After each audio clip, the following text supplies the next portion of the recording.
Metros Cuadrados, el podcast inmobiliario. El espacio se convierte. Bienvenidos, estamos en el primer episodio del podcast inmobiliario Metros Cuadrados by Race. El episodio 1, el presente y el futuro del crédito en México. Y tenemos el honor en esta ocasión, en este primer episodio inaugural, a Fer. Fer, gracias de verdad por aceptar la invitación. No, bueno, qué privilegio. Yo, Miguel Ángel, Juan Pablo, la verdad es que Race y Tu Hipoteca Fácil hemos sido muy estrecha la relación durante muchísimos años. Hemos estado en las buenas, en las malas, en las complicadas, en las buenísimas.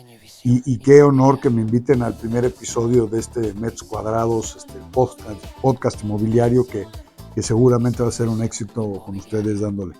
Gracias, Fer, gracias. Antes que todo quiero platicarles, Fer no nada más es una eminencia en el sector inmobiliario, sino que tiene desde el 2003 con Tu Hipoteca Fácil, ya más de 22 años en el medio. No nada más eso, es cofundador de Mexicanos contra la Corrupción y la Impunidad, miembro del consejo editorial de la revista Entrepreneur y entre más cosas, ¿no, Fer?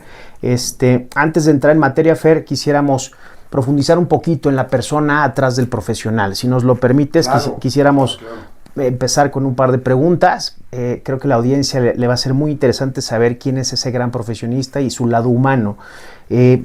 Estuvimos investigando, en parte de nuestro trabajo es investigar mucho a quién decidimos entrevistar, quién va a estar de este lado, y no encontramos, Fer, y nos sorprendió, un hobby tuyo, algo que hagas en tus tiempos libres.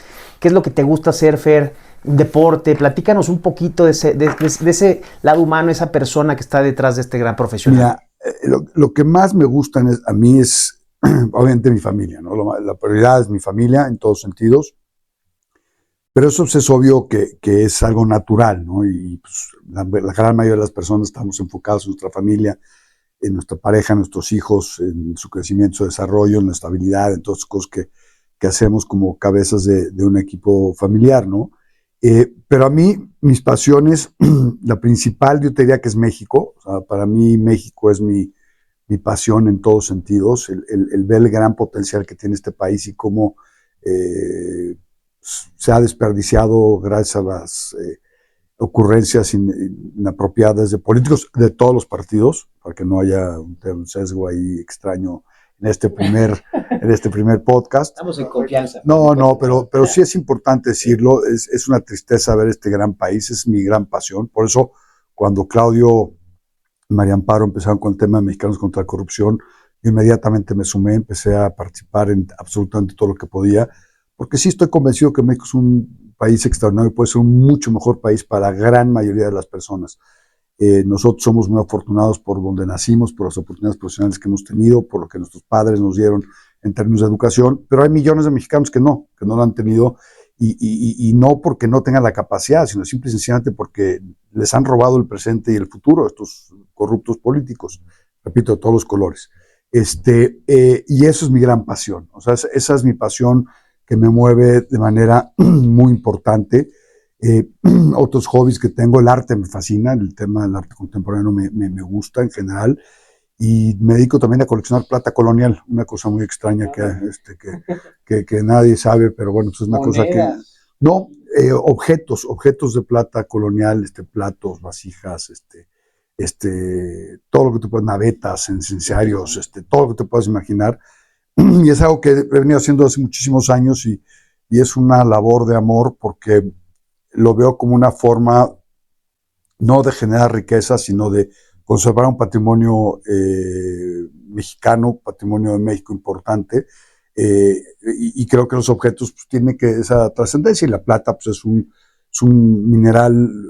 metal muy rico, fabuloso en muchos sentidos, que es muy mexicano, y pues representa muchas cosas. Entonces el conservar estos objetos a lo largo de los siglos, pues también que hayan sobrevivido tantas cosas, es bien interesante la historia de esto, y pues eso me gusta. Son mis ratos libres, digo, son familia, arte, bueno, por supuesto México, que le dedico muchísimas horas. En la oficina les digo que voy a mis horas México, cuando voy a mis cosas de mexicanos y de otras cosas por México, Y eso es lo que me mueve, eso es lo que me mueve. Qué muchísimo. interesante, Fer, gracias, Fer. Oye, Fer, ¿tú intentas equilibrar tu vida profesional con tu vida personal? Sí. No, a ver, no hay manera de no, si quieres ser exitoso y no volverte loco, y más en un país como México, donde las cosas son realmente surrealistas, como decía André Breton, ¿no? México es el país más surrealista del mundo. Pues tienes que mantener equilibrio entre tu persona, tu negocio, tu familia, y tienes que tener espacios para ti. Tienes que tener tu espacio de lectura, tienes que tener tu espacio de esparcimiento, tu espacio de deporte, de ejercicio. Por ejemplo, saliendo de aquí me voy a regresar a mi oficina caminando. ¿Por qué? Pues porque pues, son 40 minutos, media hora que voy a dedicarme a mí, ¿no? A mi salud, a mi bienestar, y me sirve para ir trabajando. Y voy trabajando, pero voy disfrutando de lo que está pasando a mi alrededor, que además Polanco es precioso y casi una línea recta hacia mi oficina. Entonces, sí mantengo trato de mantener ese equilibrio, mi querido Juan Pablo. A veces sí miento madres, Sí, no, bueno, y dices, qué barbaridad, no puede ser posible, ¿no? Pero sí, trato de mantener ese equilibrio, porque si no, no funcionan las cosas. Dime una cosa, Fer, ¿tienes alguna rutina matutina o hábito que consideres clave para la productividad y tu bienestar? Sí. ¿Cuál es? A ver, yo me levanto diario entre 6 y media de la mañana. Diario me levanto. Lo primero que hago es bebo casi 1 litro con agua, ¿no? 1 litro de agua, perdón. Y me pongo a leer. Me pongo a hacer revisar correos, revisar WhatsApp, revisar cosas que tengo ahí pendientes. Luego hago una rutina de ejercicio de pesas muy ligera, media hora para pues, entrar en acción. Reviso otra vez algunas cosas que están ahí pendientes. Me meto a bañar, desayuno. Antes no desayunaba ni de milagro. Y un día una persona que trabaja conmigo, que quiero mucho, me dijo, es que yo te imagino, Fernando, todos los días sentado en tu biblioteca, desayunando, rico, ya sabes, tu fruta, tu té, tu café, tus huevos, tus quesadillas. Y yo le dije, no, yo no hago eso, caray. Eso fue hace muchos años. No, yo no hago eso. Yo, pues, ¿por qué no lo haces? Pues sí, va. Entonces, ya hoy en día realmente sí me siento a desayunar, desayuno bien, y ya, me voy a la oficina y me voy trabajando en coche haciendo cosas y ya llegas bastante avanzado. O sea, yo no llego a la oficina a ver qué fue lo que pasó. O sea, ya traigo un par de horas de chamba antes de que llegue a la oficina. Entonces eso me ayuda mucho. Tu mañana la aprovechas al máximo y ese es un éxito. Ok. Muchísimo. Buenísimo. Y luego, pues, a la hora de la comida, generalmente como en la oficina, por lo mismo, me gusta echármelo corrido y aprovechar lo más posible. Si tengo comidas de chamba con algún cliente, con algún socio, con alguna persona, pues voy a la comida. No bebo entre semana. Cuando tengo comidas de chamba, procuro no beber. Y si llego a beber, no regreso a la oficina. No porque esté borracho, sino porque no me gusta llegar oliendo alcohol a la oficina. Claro. Porque tienes un equipo de trabajo que está trabajando y tú llegas oliendo alcohol, pues como que no cuadra, ¿no? Claro. Y normalmente lo que hago es, a la hora de la comida, como algo muy ligero, muy sencillo, y me salgo a caminar, me echo media hora caminando, porque te sirve para que te dé el sol, para orearte, para hacer ejercicio y despejarte, exacto, Juanpa. Y ya, me regreso a la oficina, trabajo, y como a las 6:30, 7 me voy ya a mi casa, tranquilamente llego y depende cuál sea la actividad del día, con mi esposa o si están mis hijos en México, demás, pues estar con ellos, hacer cosas y demás. Qué bien. Yo quería regresar un poquito al tema, mencionaste, Fer, México, que la importancia que tiene para ti, ¿no? Te quería preguntar sobre alguna filosofía o principio que guíe tus decisiones diarias. ¿Tienes algo así muy mexicano que te ayude a tomar esas decisiones o algo genérico? Juanpa, el que da resultados no da explicaciones. O sea, eso es claro. El que da resultados no da explicaciones. Y hacer las cosas una vez a la primera y bien hechas. México pues, es un país que adoro, es una desgracia que no lo hayamos logrado exponenciar como debería de ser, y sobre todo acabar con este cáncer tan terrible que es la corrupción, la impunidad que existe en México. ¿Qué me me hace a mí el levantarme las mañanas y hacer otras cosas, pues obviamente mi familia, como les dije, mi negocio que disfruto mucho, porque más formar patrimonio, ahorita lo vamos a platicar seguramente, cómo formas patrimonio para tus clientes es increíble. Yo he tenido la experiencia con ustedes, con tu mamá, con todos los miembros de Raíz, en muchas ocasiones de crear patrimonios para miles de familias, y eso es padrísimo. Pero lo que realmente a mí me mueve es procurar, dentro de mi filosofía, la transparencia, la constancia, la pasión con hacer las cosas y ver el efecto que tiene en la gente. Eso es padrísimo. El efecto positivo que tiene en la gente. Qué interesante, Fer. Fer, queremos entrar un poquito en materia en tu área de expertise y para eso nos gustaría que nos permitas hacerte las siguientes preguntas. Venga.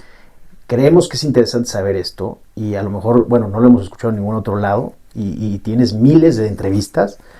¿Cómo empezaste en el mundo del crédito hipotecario? ¿Qué te atrajo a este sector, Fer? Empecé solo, quebrado, jodido y deprimido desde mi casa.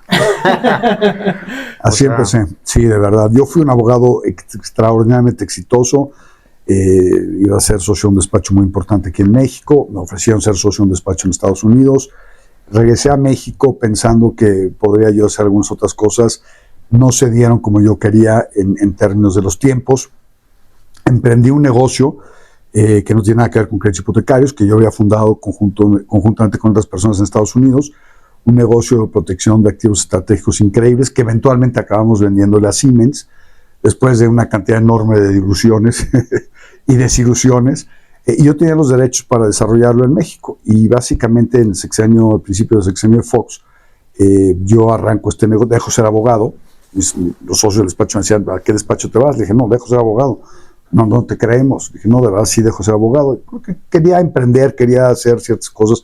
Con mis clientes siempre estuve muy enfocado en la parte del negocio. Como abogado siempre me involucraba mucho en la parte del negocio para entender bien qué es lo que estaba buscando mi cliente en términos de la transacción específica que estamos estructurando. Entonces siempre tenía la inquietud de emprender porque veía yo constantemente estos emprendimientos de mis clientes o de personas que hacían negocios con mis clientes. Yo estaba especializado en tema de real estate, principalmente en el tema de fusiones y adquisiciones inmobiliarias hoteleras. Como abogado. Como abogado. Esa era mi core, competencia económica, corporativo, inmobiliario, ese era mi core como abogado. Mis clientes eran Sheraton, Allegro, Westin. Hice la primera reestructura importante que hizo Citur cuando quebró con unos activos que tenía un cliente mío que se llama Allegro. Le recuperé una cantidad importante de activos. Ese es mi origen. Dejo ser abogado, arranco Tu Hipoteca Fácil, como les decía, solo, quebrado, jodido y deprimido, porque fracasé en el negocio anterior de protección de activos estratégicos porque no me quise asociar con los hijos de un expresidente de este país. Correcto. Y llegué yo con mis socios y les dije, tenemos 3 opciones. Nos asociamos con estos cuates y caemos en algo que no nos gusta. Segundo, nos esperamos que termine el sexenio, eso quiere decir meterle más lana. O tercero, cerramos y fracasamos. Y pues la respuesta a todos fue, pues hay que cerrar, porque no nos vamos a asociar, no vamos a meter más lana con la incertidumbre y pues vamos a ver qué pasa, ¿no? En ese entonces estaba la elección de Calderón y pues no se veía claro el tema con ese momento con López Obrador. Imagínate nada más. Pero bueno, entonces, por primera vez en mi vida fracasé, perdí prácticamente todo mi patrimonio, salvo algunos activos que tenía por ahí. Y arranqué Tu Hipoteca Fácil desde mi casa, desde el cuarto de juegos de mis hijos, lo convertí en mi oficina. Estuve ahí casi un año. Al año logré encontrar una oficina fabulosa, que es donde sigo estando yo en esa oficina, que es comodísima. Y ahí empezamos a crecer. El primer crédito se lo dio una señora que se llama Ana Coudurier, que era adorable, la amiga de mi mamá, que compró un departamento en Polanco y necesitaba $450,000 de ese entonces para remodelarlo. Y ese fue el primer crédito que procesé, que asesoré y que obtuve exitosamente. Y ya, pues imagínate, 20 y tantos años después, han sido literalmente decenas de miles de clientes que hemos asesorado, que hemos llevado en la mano, que les hemos dado exitosamente un crédito, que han formado patrimonio y eso es una enorme satisfacción. Qué interesante, Fer. Fíjate, de cerrar algo, y de fracasar, como tú dices, en algo, sale algo mejor. Evolución al fin y al cabo, y siempre en base a tu rectitud, tu ética, tus valores, tus principios, Fer. Fíjate que esa ética, rectitud y valores y principios, te voy a ser sincero, Miguel Ángel, muchas veces han jugado en mi contra cañón. Sí. Cañón, porque en el mercado hay prácticas inadecuadas, desleales e incluso ilegales, que entre comillas mi competencia han hecho a lo largo de los años, y tener esa ética tan firme, tan fuerte, tan arraigada, tan clara, ha sido un hándicap terrible. Te pone en desventaja un poco. Muchísima desventaja. Y lo más cañón de esto es que te voy a decir de dónde viene eso. Un día comiendo, mi mamá fue la primera mujer directora general adjunta de un banco en México, hace 30 y tantos años. Una mujer formidable. Y un día comiendo, yo tendría en ese entonces de haber tenido como 17, 18 años, comiendo con ella en el banco, en el comedor ejecutivo del banco.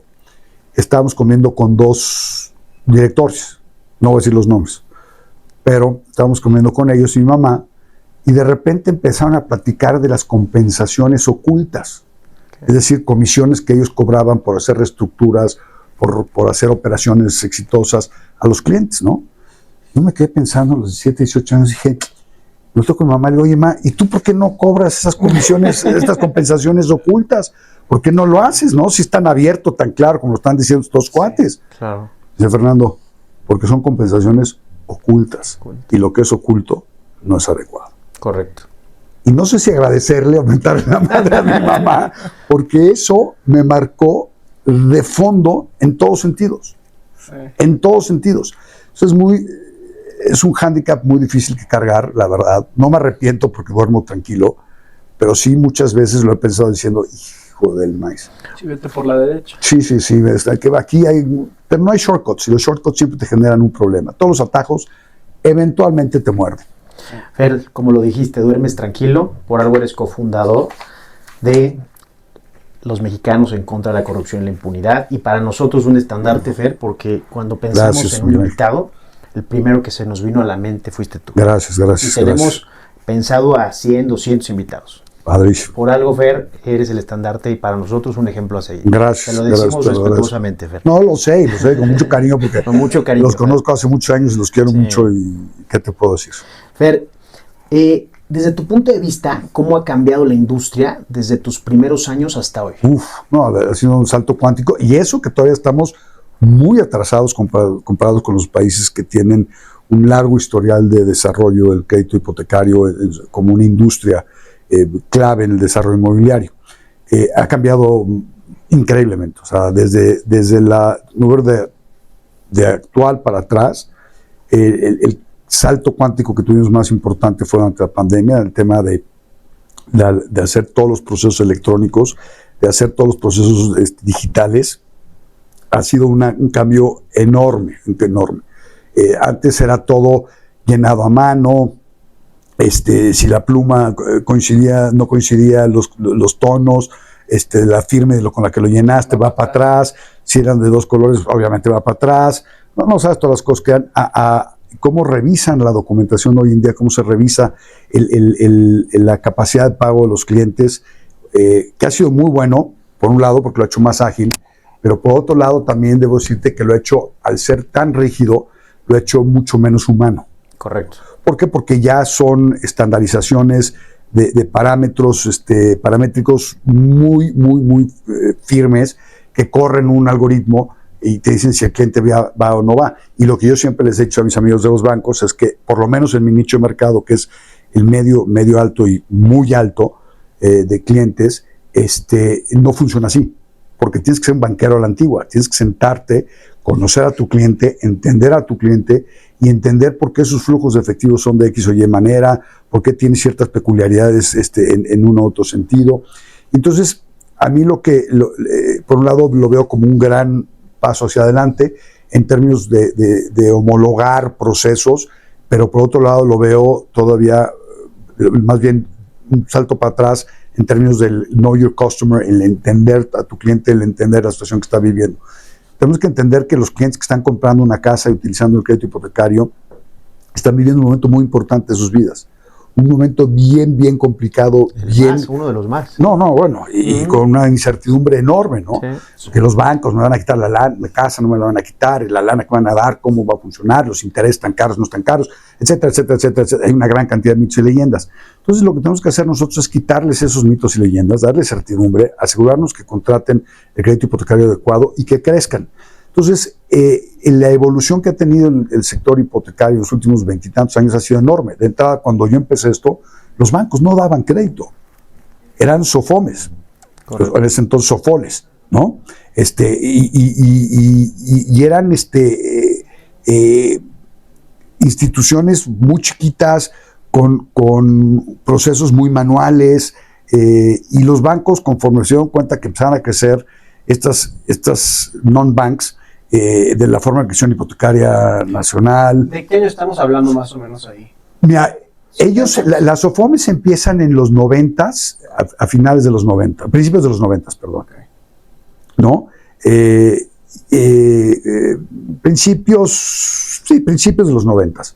Y empiezan a crecer de una forma increíble. ¿Por qué? Porque estaba desatendido el mercado hipotecario por los bancos. Y llega a ser tan grande el negocio hipotecario, que la hipoteca nacional sigue siendo hoy en día, comparativamente contra lo que fue en su momento Bancomer, o lo que es hoy en día BBVA, una parte muy importante, ¿no?, de ese primer gran paso que se dio. Tienes a G-Money, por ejemplo, que fue General Hipotecaria antes, Vanguardia. O sea, hay muchas SOFOMES que se fueron fusionando en los bancos, y luego el gran desafortunado fracaso de Su Casita, que fue el gran impulsor del mercado hipotecario en México, ¿no? Para los bancos. Y luego los bancos que empezaron a comprar las SOFOMES, ¿para qué? Pues para tener el mercado, no arrancar de cero. Y luego los bancos poco a poco fueron dando sus pasos a tal grado que hoy en día, pues básicamente el crédito hipotecario en México se genera, yo te diría, salvo los institutos de vivienda, el Infonavit y el Fobiste, casi de ese otro mercado, ¿no?, de esos 120,000 créditos el año pasado de la banca, pues representan el 98%. Habrá una que otra SOFOM por ahí que otorga algunos créditos y ahí van echándole ganas, todo, pero realmente la banca ha hecho un trabajo formidable y ha sido una evolución muy interesante, muy positiva y sobre todo con un compromiso de largo plazo de la banca extraordinario, porque son negocios de 8, 10, 15, 20 años. Correcto. Entonces ponen mucho dinero upfront para una transacción que van a ver la evolución de su dinero en muchos años adelante, ¿no? Correcto. Entonces, sí hay una evolución increíble. Si les tuviéramos que sintetizar, fue la transición de la SOFOM a banco entre los 90, toda la década del 90 al 2000. Tú arrancas principios del 2000, te toca ver esta transición, arrancar con bancos también, y luego la transición de la pandemia a digitalizar y automatizar todo de cierta manera, ¿no? Por así decirlo, Fer. Es correcto. Ok, Fer, buenísimo.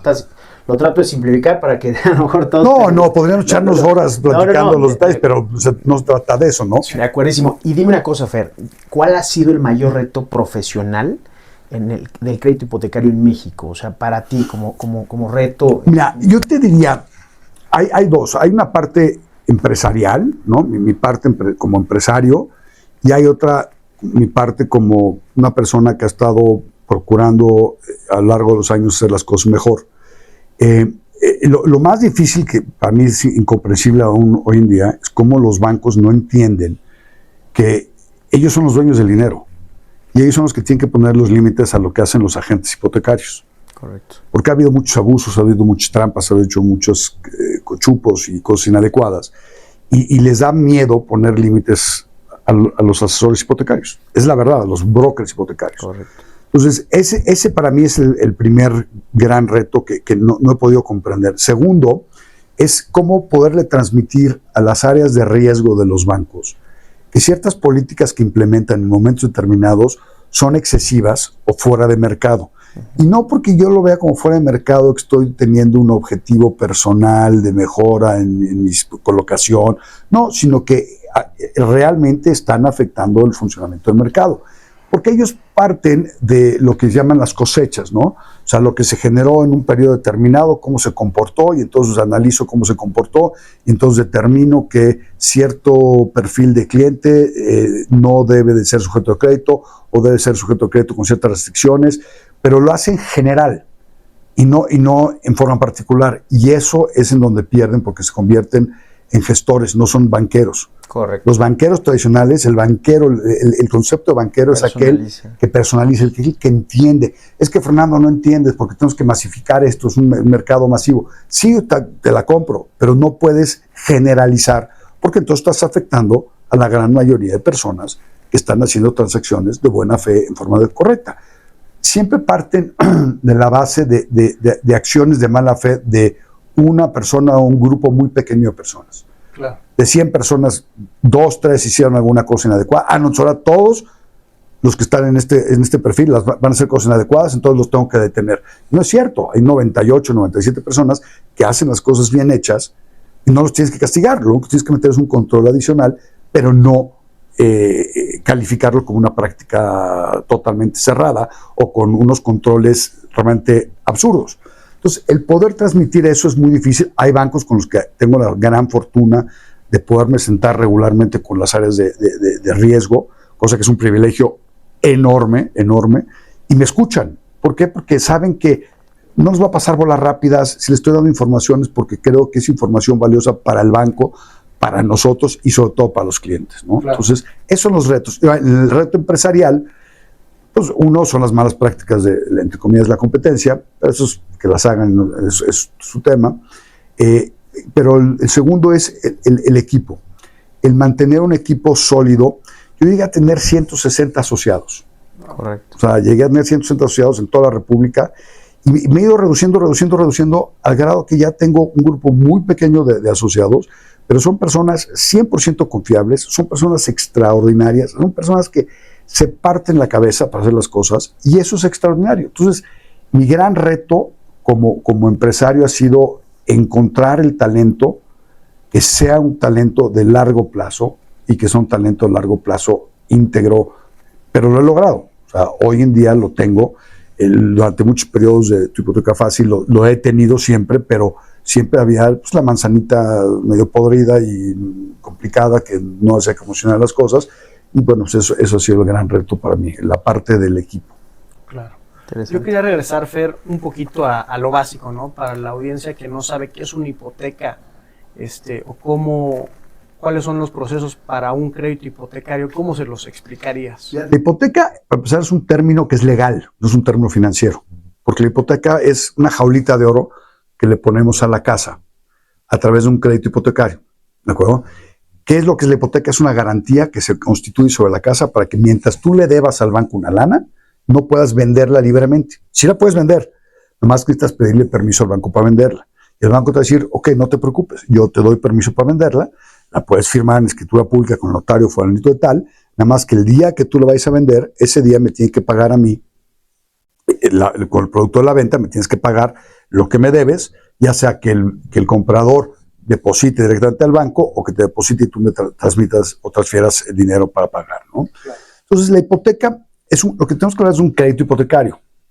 Y un crédito hipotecario es un contrato entre una persona que es el acreditante, que es el banco, y el acreditado, que es quien recibe el dinero, con un fin específico para, durante un tiempo determinado, con un costo específico, que son los intereses. El interés es el costo del dinero en el tiempo. Y entonces te entrega el banco, tu acreditante, te entrega una cantidad de dinero determinada para comprar, remodelar, construir o sacar liquidez de tu casa, con la obligación de devolverla en 10, 15, 20 años, con ese costo, con una estructura de pagos mensuales. Entonces, para mí el crédito hipotecario es un vehículo extraordinario para formar patrimonio y me permite hacer el futuro presente. ¿Por qué? Porque si yo tengo que esperarme a tener los 10 millones de pesos, vamos a hacer una cantidad, para comprar mi departamento, pues en lo que yo tengo los 10 millones de pesos para comprar el departamento ya no va a estar disponible, ya no va a costar 10 millones de pesos y mis necesidades cambiaron. Entonces, con un ahorro de hasta $1 millón de pesos, no es lo recomendable es por lo menos meterle el 20%, pero asumiendo que con el 10%, es decir, $1 millón de pesos, que pude haber ahorrado en un tiempo, me permite comprar el departamento hoy, empezarlo a disfrutar, empezarlo a vivir, tener la plusvalía del 100% del departamento en el tiempo e irlo pagando cómodamente. Entonces, el crédito hipotecario es la única forma que yo conozco de hacer el futuro presente. Y es un mecanismo extraordinario que permite que las personas formen patrimonio desde una edad razonable. Ojo, por ahí me van a preguntar seguro, los chavos, ¿no? Los chavos pueden comprar casas y departamentos. Por supuesto que pueden comprar casas y departamentos, pero normalmente los chavos no compran casas y departamentos. La edad promedio en Estados Unidos del first time home buyer es de 37 años. Y ha subido, ¿no? Sí, ha subido, veníamos de 34, ya estamos en 37. ¿Por qué? Porque ha habido un crecimiento muy importante en el valor de las propiedades en Estados Unidos, por escasez, increíblemente, pero por escasez, y porque también se incrementó el precio de una forma muy significativa sin que se compensara con el ingreso. Muy similar a lo que nos ha pasado en México. Y por otro lado, en Europa también estás hablando de 37, 38 años la primera compra de casa. ¿En si México hay excepciones. también subió? En México también ha subido, por supuesto que ha subido. Lo que pasa es que erróneamente, para fines políticos, hicieron pensar a los chavos que podían comprar casas y departamentos muy chavos. Hay chavos, muy chavos con excepciones, ¿no? Sí. Que compran su primera casa antes de esas edades. Pero la realidad es que no es la mayoría. Es más, es la enorme minoría aquellas personas de menos de 32 años que compran su primera casa. Y la razón es muy simple. Cuando tú acabas la carrera, estás hablando que tienes 24, 25 años, ¿no? Entonces te va a estar como de intern o de pasante casi el primer año, los primeros 2, 3 años. Entonces los primeros 2, 3 años pues no vas a poder ahorrar el 30% de tu ingreso para destinarlo a tu casa. ¿Por qué? Pues porque si vives en casa de tus papás, que es lo inteligente, por favor, si los chavos nos están oyendo, lo que tienen que hacer es seguir, no se salgan de casa de sus papás. La peor estupidez que pueden hacer, esa independencia que quieren tener, es lo peor que les puede suceder, porque van a tener que pagar una cantidad de cosas brutales y entonces no les va a alcanzar para nada. Pero bueno, entonces cuando viven con los papás, no gastan en renta, no gastan en luz, no gastan en agua, no gastan en comida, no gastan en nada. Echen la mano a sus jefes, ¿no? Invítenlos a comer un par de días al mes, un súper, o sea, pero bueno, al final del día, eso es lo que te permite ahorrar el 30%. Entonces, si tú estás ahorrando, si ganas 15,000 pesos mensuales y vas a ahorrar el 30%, son 5,000 pesos. Solo al año son 60,000, más los intereses, ponle que tengas 63, 64,000 pesos.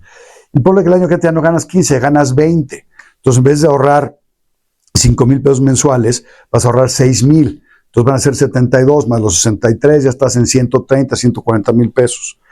Y el año que te ganas 25, ¿no? Entonces ya vas a tener, al final del tercer año, vas a tener algo así como 200,000 pesos ahorrados. Esos 200,000 pesos hoy en día, la casa promedio en México está en 1,800,000 pesos. No te alcanza para comprar esa casa, ni siquiera la casa de valor promedio, ¿no? Y si eres de clase media alta, más, pues te dicen un departamento de 2 millones de pesos y te va a parecer poca cosa. Es la realidad. Sí. Entonces, lo que tenemos que pensar es que tienes que ahorrar durante un periodo de tiempo, ser, como dice una amiga mía, Regina Reyes Roles, frugales, ¿no?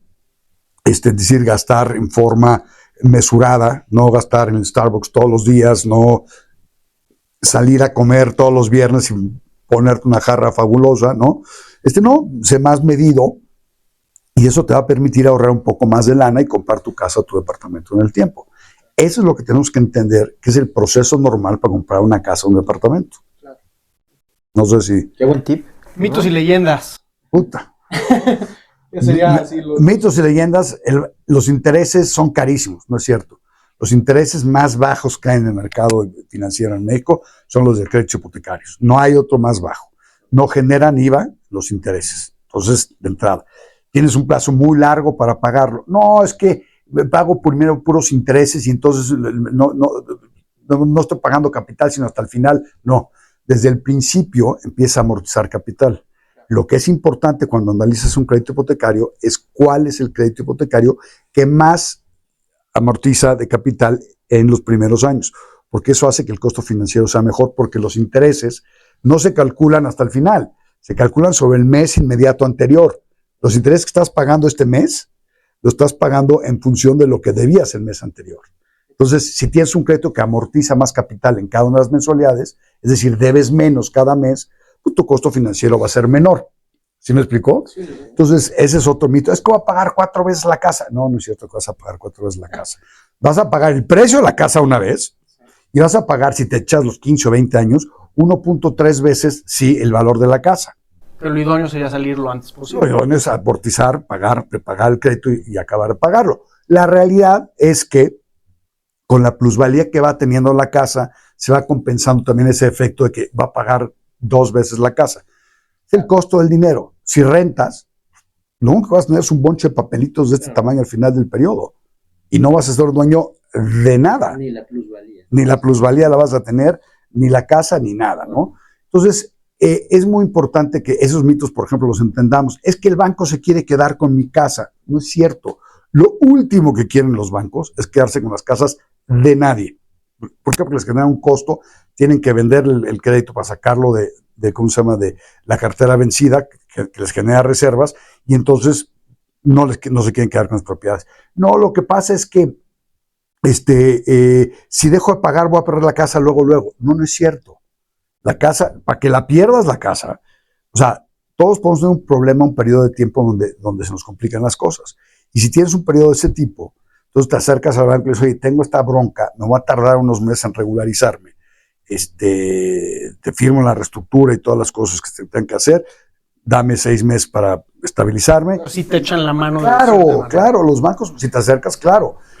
No estás exento de que te toque el típico personaje ojete del workout del banco que te trata fatal, que se siente prepotente, porque los hay en todos los bancos. Sí. Afortunadamente son la minoría. La gran mayoría de las gentes en los bancos entienden lo que es el negocio del banco y entienden que te puede pasar un problema. Entonces tampoco te vas a meter en ese tipo de broncas. Esos son los mitos más, digamos, comunes que tenemos y que son eso, mitos. Sí. Acérquense a sus bancos, asesórense.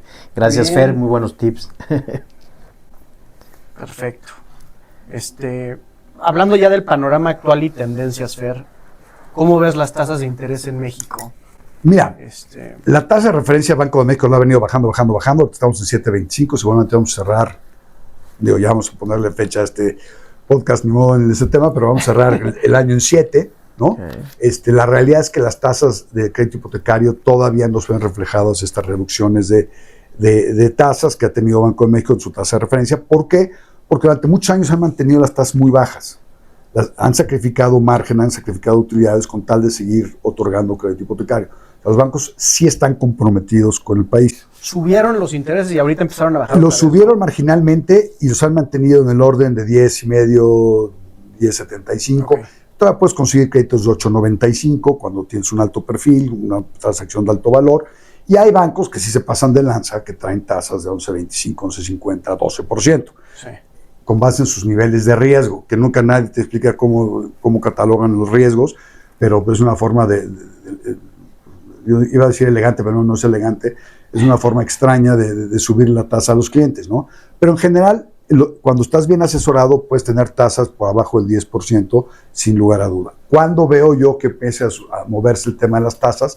Pues yo esperaría que en el primer trimestre del año que entra, empecemos a ver que se baje las tasas de los créditos hipotecarios y empecemos a ver una reactivación. ¿Por qué digo reactivación? Porque en el 2024 se otorgaron nada más 120,000 créditos a nivel nacional por parte de la banca. Muy pocos. Y muy poquitos. En un país de 130 millones de personas no es nada. No es nada. Y este año, si llegamos a 110,000, va a ser un éxito total. Lo que ha sido muy curioso en este año en particular es que se han otorgado menos créditos, pero el monto que se ha otorgado es más alto. Eso significa que las personas están comprando casas de mayor valor. O sea, ¿el poder adquisitivo crees que ha aumentado? No, ¿ha bajado? El poder adquisitivo del mexicano en general no ha aumentado. Desafortunadamente, llevamos 7 años de tristeza en forma muy importante. Sí. Y eso pues no se ha reactivado la economía. Pues ahí están los números, no tengo que politizarlos, simplemente ahí están los números de crecimiento, inversión fija bruta. Más bien están más caros los inmuebles. Están mucho más caros los inmuebles, ha habido una presión importante. El índice que publica la Sociedad Hipotecaria Federal sobre vivienda, el precio de vivienda a nivel nacional, ¿cómo se llama esto? Con crédito hipotecario, vivienda que se compró con crédito hipotecario, pues trae índices de crecimiento hasta de 2 dígitos en algunos estados.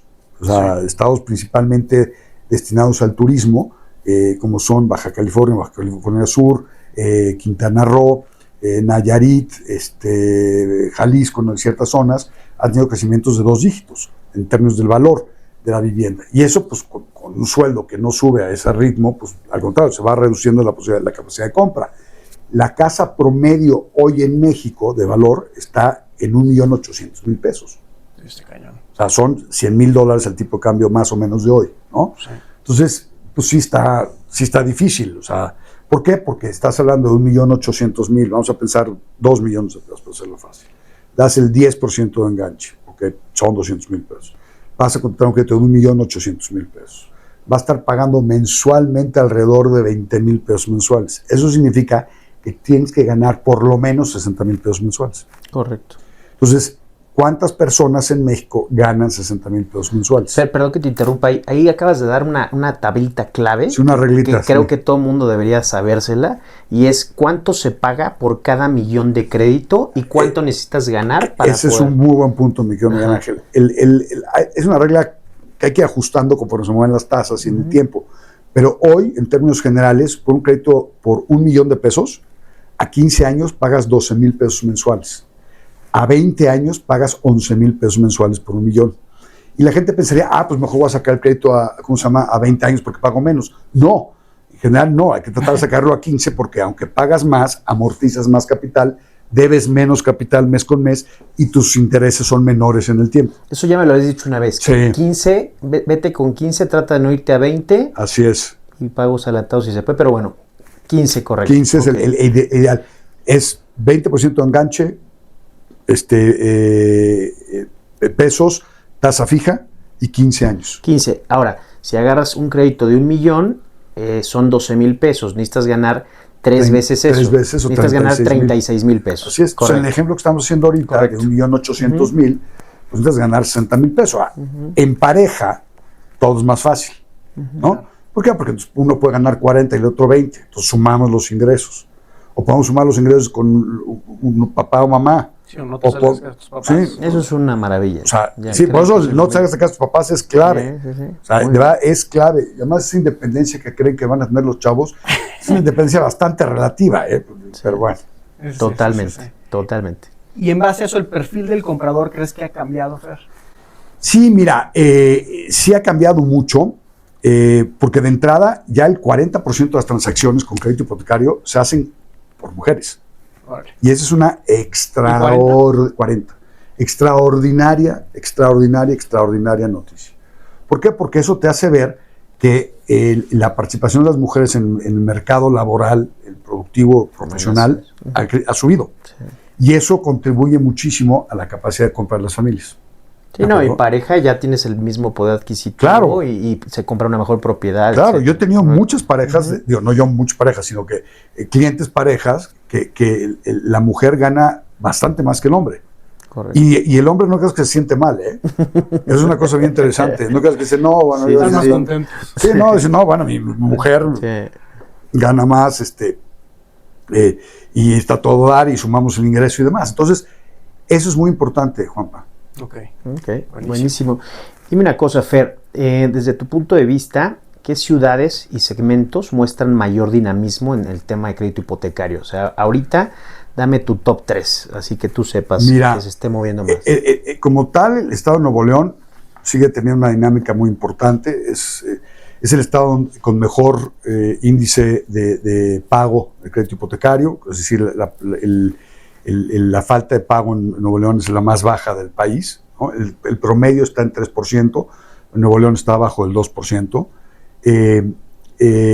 ¿A qué crees que se deba eso? La industria. La industria. Ok. O sea, la industria es un estado que está generando riqueza. A ver, Sí. es como todo en la vida. Si tú tienes Estado de Derecho y tú tienes apoyo a la industria, y por industria me refiero a todo, o sea, todas las actividades profesionales, Sí, ¿no? sí, sí. Al industrialist. O sea, si tú eres emprendedor y encuentras vehículos para poder desarrollarte, ¿no? Con un Estado de Derecho que hace sentido, que te respeta la propiedad privada, que te da los incentivos y demás, vas a crecer.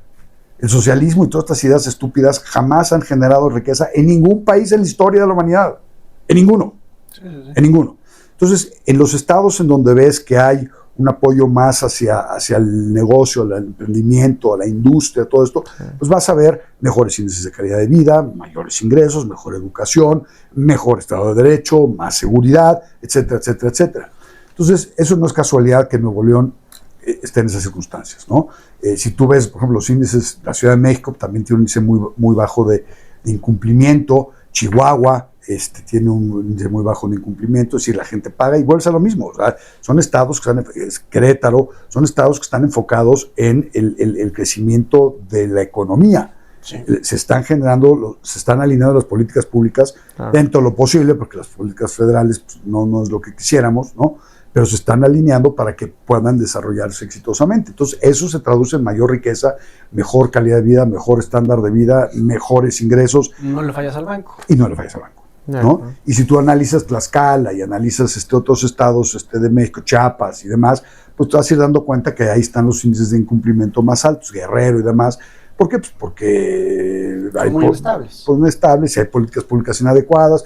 La Ciudad de México, la Ciudad de México, aunque tiene un índice de incumplimiento, creo que es del 2.4%, que es muy bajo, y eso no es estado, pero es de todos los estados de México, aunque no es estado per se, que tiene mayor transacción inmobiliaria. Pero fíjate lo que es muy triste. En la Ciudad de México se necesitan, simple y sencillamente por temas demográficos, más de 50,000 viviendas nuevas al año. No se construyen ni 3,000.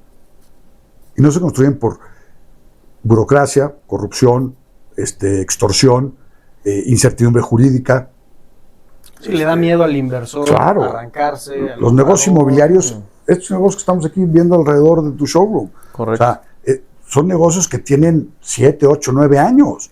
Sí. O sea, y pues invertir esas cantidades de dinero en ese tiempo, sin seguridad, pues no, mejor no le meto, ¿no? Me espero. Y es lo que está pasando. Es lo que está pasando en general en México. Entonces, ¿en dónde hay actividad importante? Pues en Los Cabos, porque es un lunar, como yo les digo, aislado.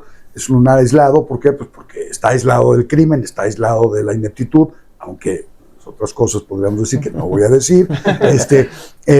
Pero tiene su mercado americano muy sólido, tiene su mercado local muy sólido también, con altos ingresos. Tijuana, la cercanía, todo el Valle de Guadalupe, toda esta cercanía con Estados Unidos impacta positivamente. Este déficit que comentaste de vivienda, Fer, ¿son de casas de 1.8 o más altas? De todo. A ver, la vivienda de interés social desapareció de este país. No, bueno, te tienes que ir a la periferia y a los estados. Y ni ahí. Sí, tampoco. O sea, y ni ahí. O sea, ¿por qué? Porque se volvió otra vez la corrupción, la ineptitud, la falta de infraestructura, la falta de apoyos. Y cuando digo apoyos es, déjame trabajar, ¿eh? Sí, o sea, no estoy diciendo dame incentivos fiscales, o sea, nadie está pidiendo eso. No me ayudes, pero no me estorbes. Exacto, no me estorbes, nada más no me estorbes, déjame hacer las cosas bien hechas, ¿no? Sí.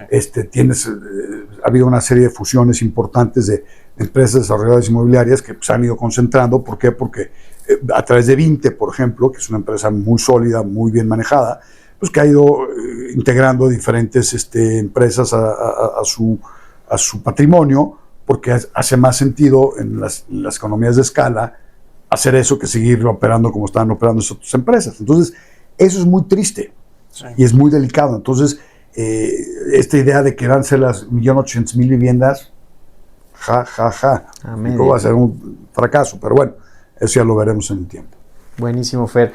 Fer, me gustaría englobar 3 preguntas en una sola y te voy a decir por qué. Porque creo que abordamos temas muy interesantes ahorita, pero dentro de esta pregunta que te quiero hacer, va enfocada un poquito en cuanto a la tendencia, el futuro a 1 año y 3, partiendo con la pregunta de, ¿tú crees que existen más personas rentando en lugar de comprar o más inversionistas comprando para rentar? Y esto va acorde a la siguiente pregunta. Viene el Mundial 2026 y seguramente va a venir mucha necesidad de renta. Entonces, ¿cómo pudieras tú darnos esta tendencia a corto plazo partiendo de estas? Ahí te va. Es muy delicado esto, porque el Mundial es un periodo de 60 días, correcto. 90 en el mejor de los casos. Entonces, una inversión inmobiliaria no es una inversión inmobiliaria por 90 días. O sea, aunque la vayas a rentar, tu Airbnb lo vayas a rentar en vez de $100, lo vayas a rentar en 400, pues multiplica 400 por 30 días y no te va a dar la solución a largo plazo, ¿no? Entonces, ¿qué veo hoy en día? Hoy sí veo una enorme cantidad de personas rentando.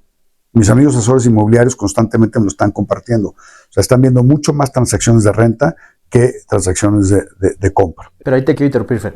Estas personas que están rentando finalmente necesitan rentarle al chavito que se salió de su casa antes por no querer vivir con los papás y Claro. que no puede comprar. Entonces, Claro. al final sí se está vendiendo porque compra a alguien para rentar. A ver, sí, pero hay un inventario que no se desplazó en forma eficiente durante un periodo de tiempo por incertidumbre, por todas las cosas que hemos vivido, y no es precisamente en la vivienda de 1.800.000. Estamos hablando de viviendas de 4 o 5 millones de pesos, ¿no?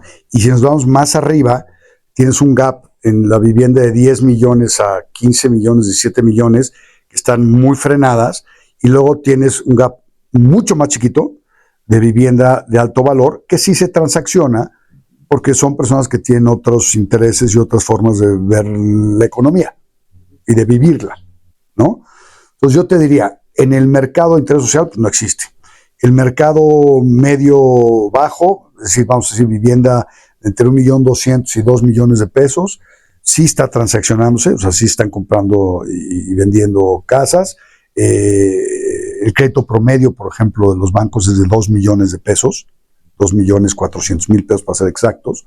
El crédito promedio de Fobiste es de 1.050.000, 1.060.000 pesos, y el crédito promedio de Infonavit es como de 740.000 pesos.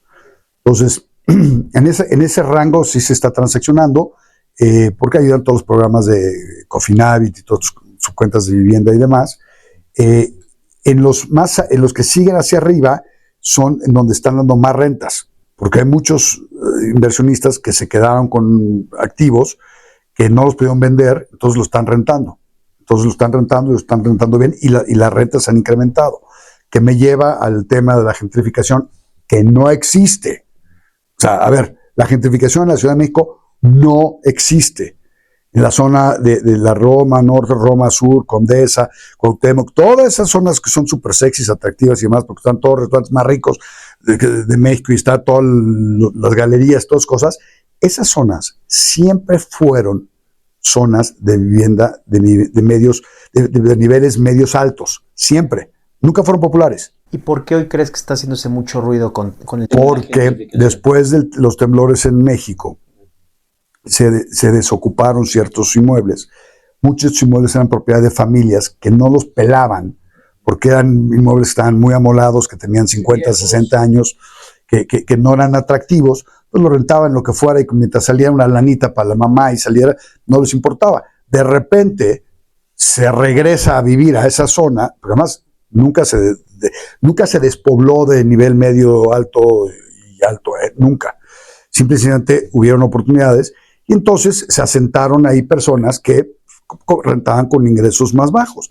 Eso no quiere decir que la zona haya sido originalmente de niveles económicos más bajos. Claro. Porque la gentrificación, para que se dé la gentrificación, tiene que convertirse una zona de niveles bajos en una zona de niveles altos. Tiene que haber el desplazamiento. El desplazamiento. Y aquí no hay desplazamiento, hay ciertos desplazamientos, pero no es un desplazamiento generalizado. Sí, no es como si compras un pueblito y dices, oye, Y no son los gringos y no es el Airbnb ni Los de europeos chiste. que se vienen No, acá, hombre, más. te voy a mandar una estadística para que lo subas en el podcast, sobre el tema de cuántos Airbnbs existen en la Ciudad de México. Son menos de 20,000. En una ciudad que hay 2.300.000 viviendas. O sea, no pintan. Ok. No pinta. Entonces, Buen dato. la gentrificación no existe. La gentrificación es un engaño de la manipulación de los políticos para generar un tema ahí de tensión social. Pero no existe. Y a eso le sumas los chavos pueden comprar. Y comprar en la Condesa, en la Roma. Por el amor de Dios, oye, perdón. O sea, vives en la Pensil, no puedes dar el brinco a tus 20 y tantos años a la Condesa. Sí, no, digo, por el amor de Dios, seamos realistas, ¿no? oye, hablando de tecnología, mencionaste Airbnb, todo eso, pero enfocado al tema hipotecario, ¿has visto este cambio que mencionabas, que antes era papeleo, algo burocrático, lento, a todo el tema de digitalización? ¿Cómo lo has vivido en México? Porque sé que en comparación a diferentes países como Dubái, por ejemplo, puedes inclusive comprar la vivienda Sí, online. online. Hasta con Bitcoin. Sí, mira, a ver, hacia allá vamos. México todavía tiene una estructura legal muy rígida. Si bien es cierto, hemos dado pasos importantes, todo el blockchain para efectos legales de titularidad de la propiedad y demás, estamos muy lejos. Porque tiene que haber voluntad política para que eso suceda. Y para que haya voluntad política tiene que haber entendimiento. Y la verdad es que no veo ese entendimiento hoy en día en las autoridades en México. ¿Sería ideal? Sí, sería ideal, sería estupendo, sería formidable, porque te das una plataforma mucho más sólida de certidumbre jurídica. ¿De acuerdo? Si lo haces de esa manera, te eliminas las trampas en los registros públicos, te eliminas trampas de muchas cosas. Si los notarios tuvieran esa capacidad de hacer todos los procesos a través de blockchain y hacerlos de tal forma que den certidumbre legal y den certidumbre posterior y que la transaccionalidad sea más digital, más transparente, con menos intervención de las autoridades, sería fabuloso. Hoy, para pedir certificaciones de adeudo, de predial y agua, te toma semanas. O sea, para inscribir un avalúo te toma días. O sea, muy. Entonces, ¿qué se tiene que hacer? Pues pensar hacia dónde queremos llegar, hacia dónde queremos ir. ¿Cómo te imaginas este proceso en el 2030? Igual. Igual, idéntico. No veo que vayamos a ver un salto cuántico no, hombre, no. O sea, no hay manera. O sea, habrá cosas que de repente surgen y que medio se mejora tantito por aquí, por allá, pero la realidad es que no hay ni la voluntad ni la capacidad para hacer estos ajustes tecnológicos inmobiliarios significativos. Ha habido algunas cosas que han cambiado, se han mejorado algunas cosas, no hay duda. El trabajo que ha hecho el Colegio de Notarios, por ejemplo, en la Ciudad de México es extraordinario con toda la digitalización y todas las cosas que han hecho. Es muy importante, pero también ha sido hasta donde los han dejado. Y obviamente los notarios no te lo van a decir con todas sus letras, pero es la verdad. Regresando a los jóvenes en este ecosistema, ¿qué rol clave crees que jueguen? Los jóvenes son el presente y el futuro. Lo que tienen que entender es que tienen que ahorrar, tienen que bajarle a su nivel de gasto, tienen que vivir con sus papás, por favor. Bajarle al lifestyle. Bajarle al lifestyle, porque además el lifestyle es un lifestyle de ambición, es un lifestyle de redes sociales, en donde ves a fulanito, sutanito, menganito en Tulum, ¿no? Y los ves así acá, pero lo que, como decía un primo mío, BMWs vemos, estados de cuenta no sabemos. No todo lo que es correcto. Ni remotamente, ¿no? O sea, el otro día estaba leyendo una estadística, porque me chocaron mi coche, le hicieron pomada, ¿no? Entonces, estacionado, para acabar de fregar. Sí, bueno, sí, gracias a Dios no le pasó nada a nadie, ni el cuate que me chocó. Pero bueno, y entonces, bueno, ¿qué coche me voy a comprar? Estaba buscando qué coche comprar. Decidí ahorita no comprar nada. Pero, ¿sabes? Se empieza a leer, te empieza a salir el algoritmo por todos lados. Y una cosa que me llama mucho la atención es, ¿cuál es el coche que más, o sea, la marca de coche que los millonarios y billonarios más tienen ¿Ahorita? en el mundo? Pues no sé, pero BYD está haciendo cosas increíbles con gente de niveles en todos, ¿eh? Toyota. Toyota es el coche, pero el porcentaje es una locura. Entonces los chavos tienen que entender que no tienen que traer la bolsa de marca, la chamarra de marca, la experiencia de Tulum, ¿cómo se llama esto? ¿Cómo se llama esta madre? Del festival de no sé qué, tú las traes. Sí, exacto. O sea, y no tienes para comer. O sea, no tienes para. Burning Man. No, el Burning Man mexicano, ¿no? El Sandman. No, el Sandman Tulum, sí, el festival. No, el Burning Man, bueno, olvídate, es una locura, cuesta una fortuna. Además, si quieres sobrevivir, tienes que ir más o menos preparado, cabrón. Pero bueno, entonces tienen que entender eso los chavos, tienen que entender que tienen que ser frugales, tienen que tener que ahorrar, tienen que ahorrar el 30% de su ingreso bruto mensual, y eso en el tiempo les va a dar muchísimo. Invertirlo, no guardado en el colchón, invertirlo. Hay un concepto que es bien curioso, que es el compound interest, que es el interés compuesto.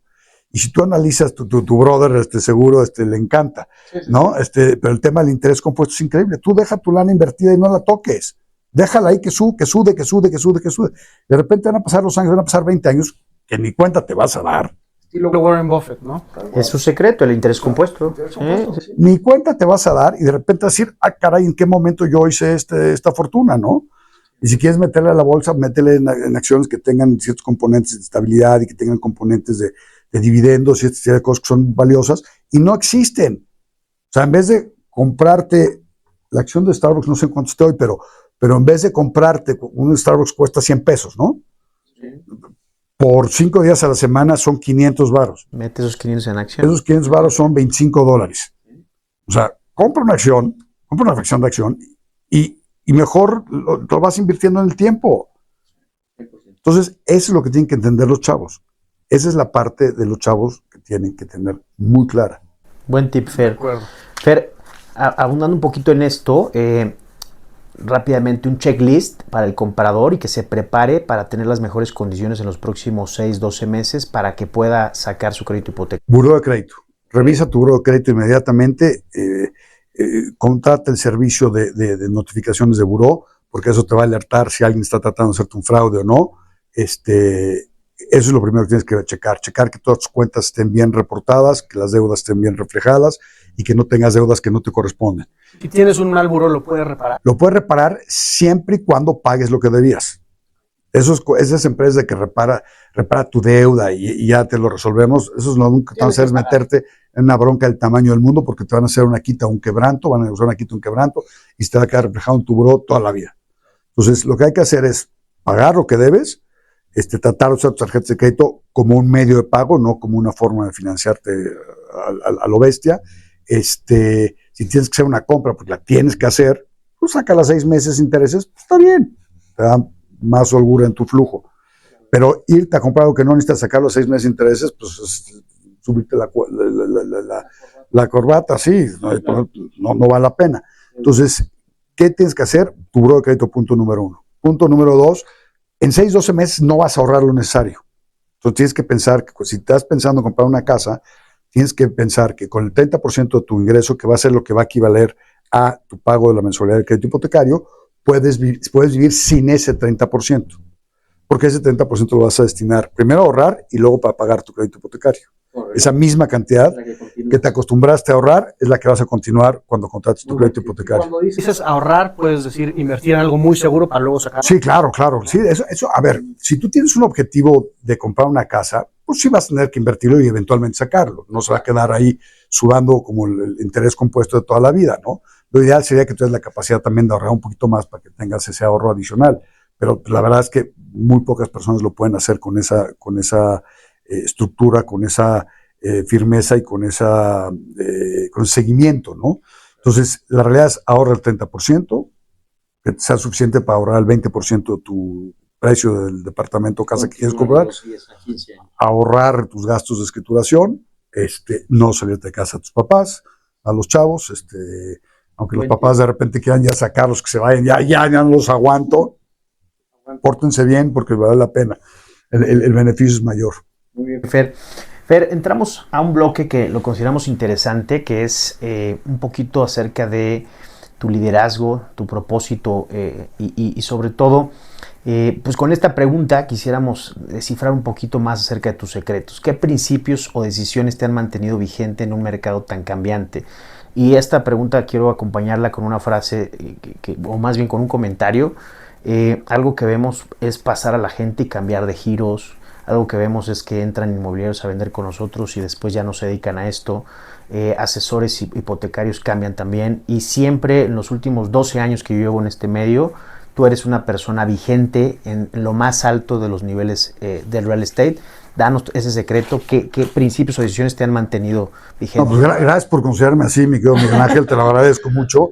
Pero la verdad es que tú lo dijiste, es mantenerte vigente, es saber qué es lo que está pasando, entender qué es lo que está pasando, qué está moviendo en el mercado, actualizarte, hacer las cosas bien, ser confiable, no decir mentiras, no engañar a tus clientes. Tú lo has vivido conmigo, o sea, cuando de repente hay clientes que son complicados, digo, este cliente está dificilísimo, este cliente lo vamos a tener que incubar, este cliente vamos a tener que resolver esto. O sea, yo he aprendido a decir que no.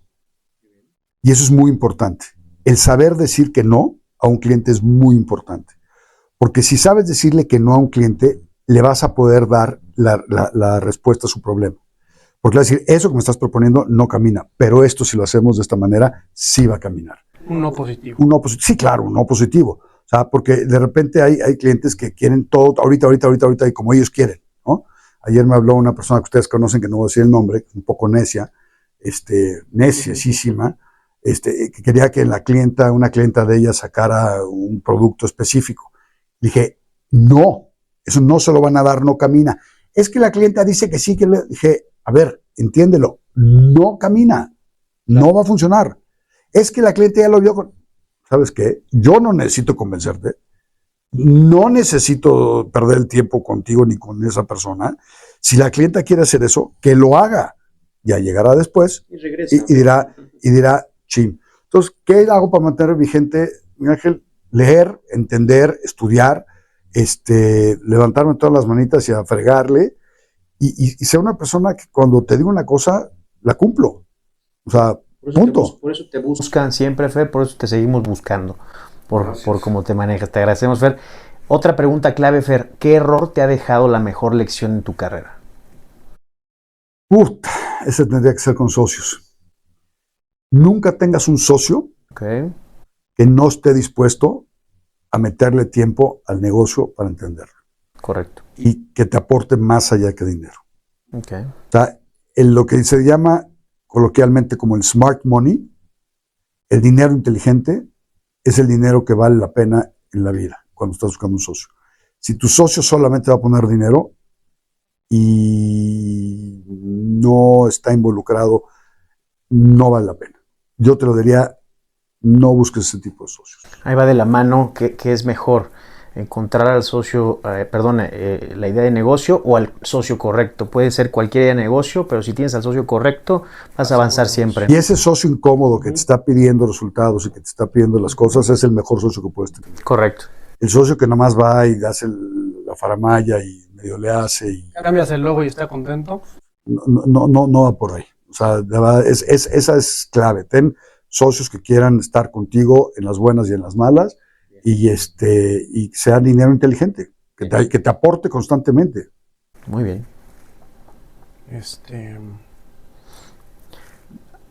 Yo tengo una última pregunta, Fer, antes de empezar con el cierre.